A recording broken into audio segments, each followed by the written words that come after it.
Welcome to day 2 of California. I'm going to my cousin's reception. So, there's a lot to do today. So, here we go. Oh, and don't forget to subscribe and like this video for more to watch. And here we go. We're going to the Chick-fil-A drive-thru. We just finally merged into one line, going all the way over there. Chick-fil-A. You can get a medium and just sip on it all afternoon. It won't be. Even in California, still a very long line. Don't you agree? Even in California, it's still a very long line. I'm surprised because they've been here for a while. Yeah. It's moving though. It is moving. This is moving faster than the ones at home. Do you kind of know what you want already? Just We can but you want a chicken because that's chicken sandwich. Okay. Yeah, we just have never been. Yeah. Yeah, the city 45 minutes away from us has a Chick-fil-A, but it's not worth it driving 45 minutes just to get Chick-fil-A. See you guys when we get the order. It was really good. I ate it, the burger, but I couldn't show it to you on camera because it was just too good to show. But at least the crinkle cut fries are really good. With the Chick-fil-A sauce. So good. And it was free. It's our first time, so they gave us a complimentary.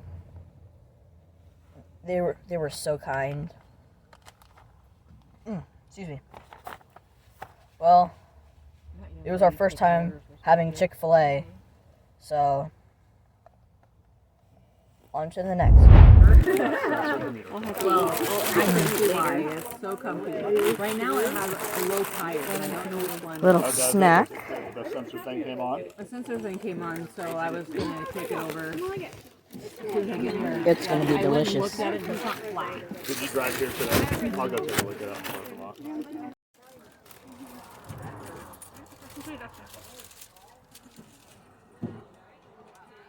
We've been chatting. It's like, I'll see you next weekend. And she was like, I'm already here. Just invading Amanda's life. They have. They've been here since Monday. Yeah. And it's been delightful. It's weird. Laying in bed, I can hear like Logan crying. The noise is out of place. I don't mind.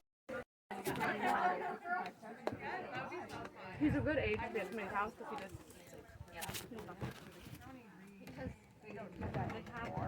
No idea how nice it is. So that, yeah. I can remember when I went to Hawaii.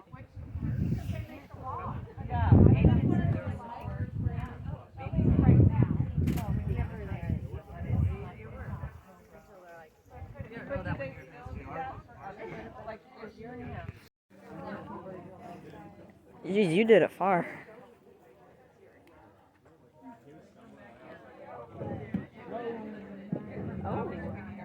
And again. Might try that technique. Bounce it off the back.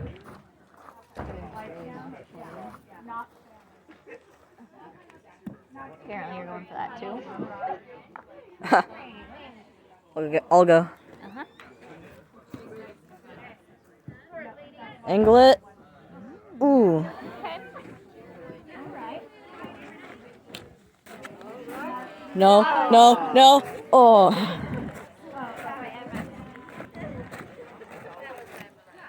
That one was close. So who? It's you. Me? Yeah. Sweet.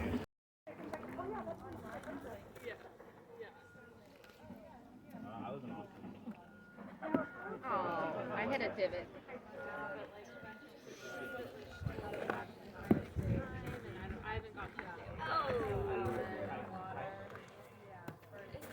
Hit the corner. Oh, wow.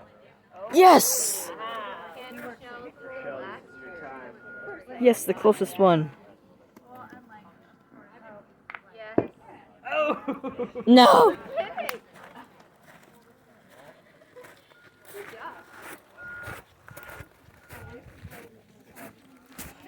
Ooh, which one's? I think mine's closer, yeah.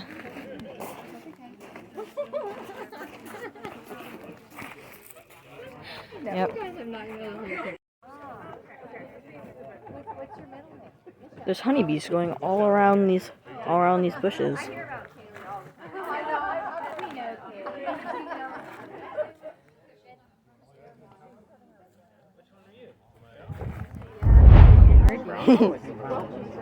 Yep. Grape juice. The best 100% grape juice ever. What's the one where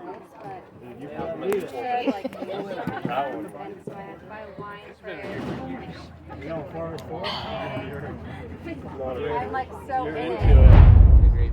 The grape, or the winemaking process starts. Has Lucy ever been here? What's that? Has Lucy ever been here to stomp the grapes? No, we do it a little different system. Okay. Gotta find out. Yeah. Anyways, we'll take a walk through, and you guys can take a look at the cellar and kind of see our operations. They have the crush pad? Yeah, that's so Start? pretty much like trucks like that. That's most of what we see. Grape trucks coming through, like people that we buy from. They'll pull up, and we have an old scale right here. We can weigh how many tons? Short.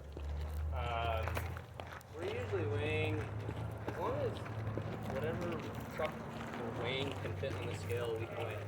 So typically, you can only do about 10,000 pounds at a time. So five tons of grape is probably the max load on this guy. It's a super, like most wineries are digital now. They cover the digital scale. We still have the where you take it off and then you you move weights and then you balance. So it's super old school, but it still works. How do you get the grapes? You said you buy most of your grapes. Are they hand-picked or are they machine-picked? It's a combination. So we don't really care too much one way or the other if they're machined or hand-picked. It's probably 50-50. I think most of the Chardonnay we buy is by machine.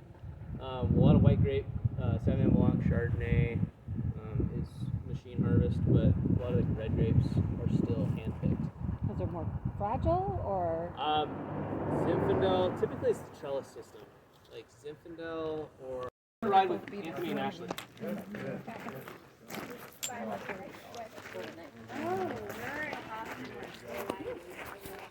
Gotta wear a mask. No, don't worry about it. This big open tank, it's all tank farms pretty much. Okay. But I just wanted to stop in really quick. I know the lighting's not super great, but this is kind of what we started out with. Like when my great grandfather started with the winery, they had redwood tanks. So this is all clear heart redwood wood. Wow. Everything you see from here on out, it's all stainless steel, but just for reference, frame of reference, it all used to be redwood tanks. Are you still using these? No, these are just for show. We just show, these are some small tanks, these are 1,000-gallon tanks. We have 6 of them left. There used to be up to 30,000-gallon redwood tanks. And they're just, we kind of went away from them because stainless steel, very low maintenance, cleans easy, doesn't rust. These tanks, it's they're wood, so they swell or dry up. So if you don't have wine or water in them, they'll dry up, then you have to recondition them, or you have to tighten these bands if you don't have in contact with moisture. You don't lose any taste then when you get away from the wood? After 2 or 3 years, even in our barrel aging program, that loses its what we call toast. It's the oaky flavor. There's ways to get around that. You buy new barrels and they'll last 2, 3, maybe 4 years. You'll get some oak influence from them, but then what you'd have to do is buy new, or you can actually what we do with.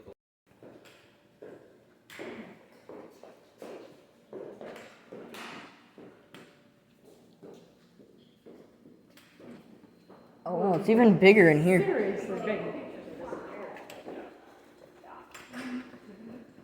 So this is our first set of tanks. I call each like room or like group of similar like sized gallon-wise tanks, I call them tank farms just because they're for storage or fermentation. These 4 tanks with the dimples you see them, those are our white wine fermentation tanks. The dimples around these 4 particular tanks, that's our chilling system. So what we do is we have a big refrigeration system that sends glycol through all this jacketed tanks, and that keeps the wine from fermenting too fast. So especially with white wine, tends to heat up, and if you don't temperature control it, it can ferment really quickly, and that will basically burn off flavors and aromas that you're going to want in your wine. It'll just, you won't get as much out of the product. So you temperature control it, you basically ferment over 4 to 5 weeks for the whites to ferment through, and then it becomes dry, and then sugar converts into alcohol, and then you've got wine. That gets pressed off the skins right away, and you ferment the juice without the skins or anything like that. You just ferment the juice itself.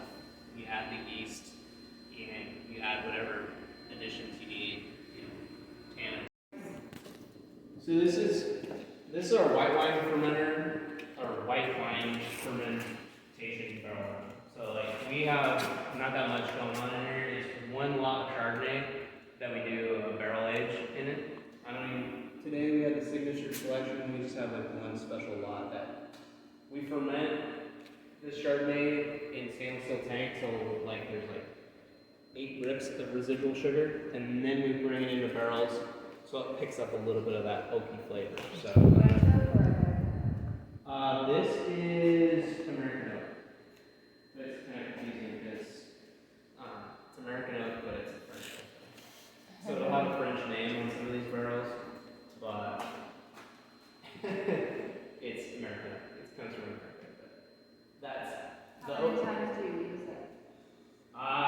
2 times, probably.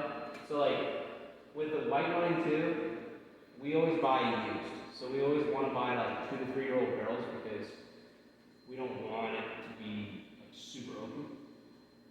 You buy brand new barrels for like a cab or maybe a Pinot or like a red wine. But for Chardonnay, and other people do it differently. Like this is just what we do. So you'll see people that buy brand new Chardonnay barrels every year. They want that like oaky, buttery, really like creamy Chardonnay. It's just not like our style and like what we prefer. So we buy like 2 to 3 year old barrels. You get a little bit of oak influence through malolactic fermentation, and that's our product. We want it to be kind of a balanced. You taste the varietal. You taste like what the varietal characteristics give off, but then you also get a little added like creaminess or smooth finish. Because Chardonnay is pretty notorious for being really acidic, just naturally acidic. Gives like a really tart finish sometimes, which I like soften that up with. And that's how you do it with barrels. And then this Chardonnay stays in barrels for 6 to 8 months, and we'll probably bottle this in July next year. So this was picked in September. So even like some of our shortest wine making process goes on for 8 months to a year. And then our reds are like 2 to 3 years to make those. So like current vintage you'll be tasting out at a restaurant will probably be our 2018 and 2019 vintage. Anyways. Like for reds, when you're done fermenting with the skins, these machines extract all the juice that's still like intact in the berries. A lot of, especially in red wine, a lot of berries don't break down, like you don't break the skins off, so it ferments while it's a whole berry. And these are the machines that extract all that juice, what is now wine, out of the berries, and then we can discard of the skins and the seeds and the stems, some stems. But these all hold a certain amount. They have a limit like that. Press 1 can hold about 6 tons of grape. This guy can hold 8 tons of grape, and then our bag press can hold 10 tons of grape. What's a bag press? Bag press is just different technology. So bag press is like, it's a big bladder basically inside that cylinder, and we squeeze out the juice with compressed air. So like we can we can expand or retract the bag in order to just squeeze basically all the grapes up against the wall, and then all the juice just flows along the wall and into a trough.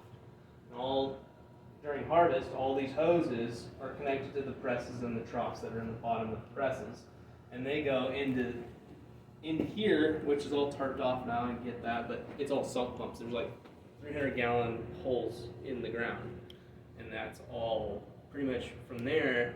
Then it's hoses to whichever tank we want it to go to. Then we pump it. Any room, any place you just walk through, we can direct it to any tank we want, just by hoses and pumps. So back in the day, though, they'd have to like wheel it over, or how did they do that? So what we do is, what's that? Just like a gravity from top to bottom. Every facility does it different. The way we did it is like we shovel everything up. So like you. No, sorry. Yeah, That's you have to. manual labor. It's a lot. We have really hard workers. Yeah. What we have is basically it's on wheels. We have like a pump. It's big. It's probably like 6 or 8 feet long by 3 or 4 feet high, and then it's got a big like trough. Probably 3 feet by 4 feet, and you wheel it up to the tanks. Every tank has a door. It doesn't look like it, but you can fit a guy through there. Yeah. And Wait, we the guy drink. goes in there? Yeah, you have to shovel it from inside. Now, a lot of people do it differently. Like, a lot of people have, like, open doors at the very bottom of the tank, and then they'll, like, go up to the top of the tank that's open, and they'll actually just have, like, a high-powered, like, fire hose, and they will, like, just wash it out with the wine. They'll just, like, circulate, and they just push it out with high-pressure hoses, and then it falls into their pumps, and then they pump it wherever it needs to go. And it's got water in there. No, it's actually a wine hose. They'll just circulate the wine back through all the must and the cake. Got it. Yeah, you're right though. You're right though. It would get watered down if you were using water, but they take out the free run, and then there's always like a cap at the top where it's all like skin and the stems and the seeds, and that still holds wine in it. So then you have to like either we get in the tank, because our doors aren't at the bottom. They sit like On the side. Yeah, they sit like on the side a couple feet up, and then we have to shovel it out. You get in. Get in the tank. That's crazy. Yeah, we have to get in every single. That's wild. And just think about it like with red wine. So with white wine, we don't have to do that because we press it off and ferment the juice without the skins. But for red wine, we do probably about 400 tons of grape. So you're a just year. like coming out in your skin. So you, what? Like they're coming out in your skin stuff. They wear like full on like jackets, like rain gear. They just wear like suits and rain gear. They Did you get in ever the throw tank. Amanda in there and get her doing it? No, I don't sign up for that. I've only done 2 or 3 tanks in my life. Usually what I am is I control the pump outside. So like there's guys shoveling, and then I'm in charge of like if there's a problem, pump breaks or something, you have to have like somebody monitoring. Also, I monitor inside. Like those guys are safe. I'm kind of like the supervisor, but So you don't think she'll ever sign up for that? I doubt it. I mean, she might try it once, just because she doesn't know what she's You better getting take a into. lot of pictures. Take a lot of pictures. Yeah, Amanda. Yeah. The back of the facility, I think it's locked up by now, but all you're missing in those two were more fermentation tanks. They're bigger. They're kind of impressive to look at, but I think they're locked up. Let me check. Yeah. Yeah, these 2 buildings are just bigger tanks of what you've already seen.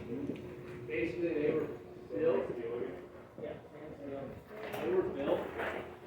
So if you get a reference on their size, they go to the. So Wow. For these buildings, they built the tanks, They built the building and around then it. they built the building around it. So that gives you a good reference on like the size of it. Those are what we call the big reds. They're the big red fermenting rooms. Both of these. We have. They 12. We have 12 tanks in there. They each hold 20 to 30 tons of grape, and then these are our holding. So like once we're fermented, then we pump the juice, the final product, into this room, and there's 14,000 gallon tanks in there. Do you have pipes to go under the ground, or do you have to set up the pipes to go across?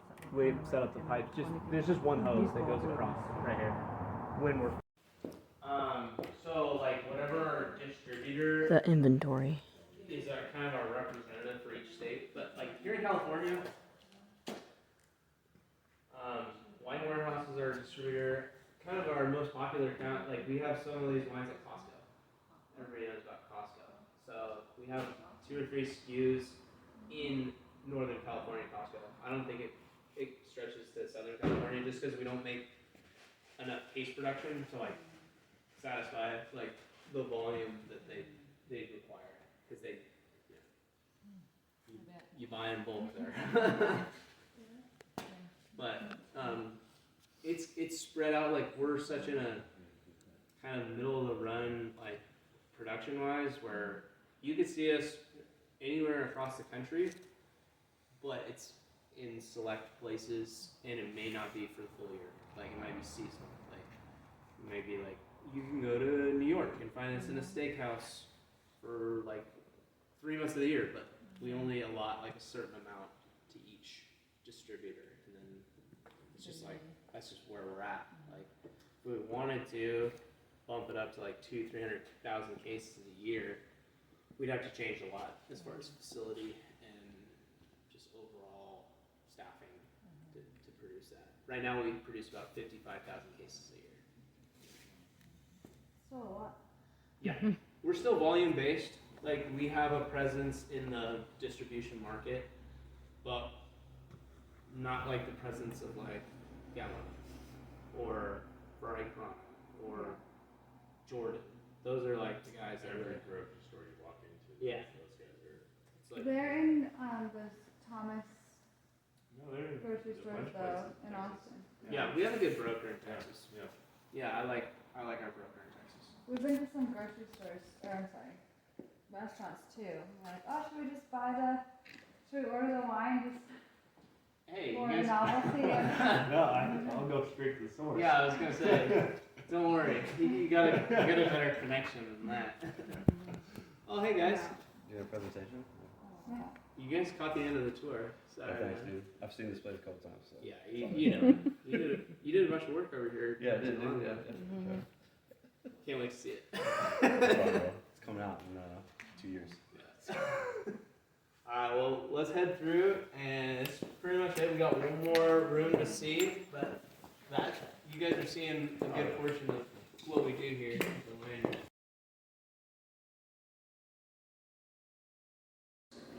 Unless you have, if you're like you're a grape grower, I would say you have to have more than 10 acres to make a good living. Now, if you're a winery, that's really hard to judge because there's so many different business models. Like you can be a winery that produces 1,000 cases, but your cases are $2,000 a case. You know, you're like 100. Okay, guys, that will be the end of today's vlog for day 2.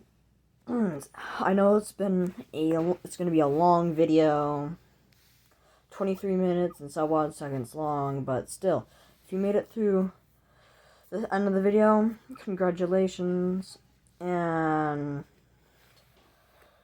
there will be a day 3. Don't forget to subscribe, like the video, and comment down below. Well, see you on day 3.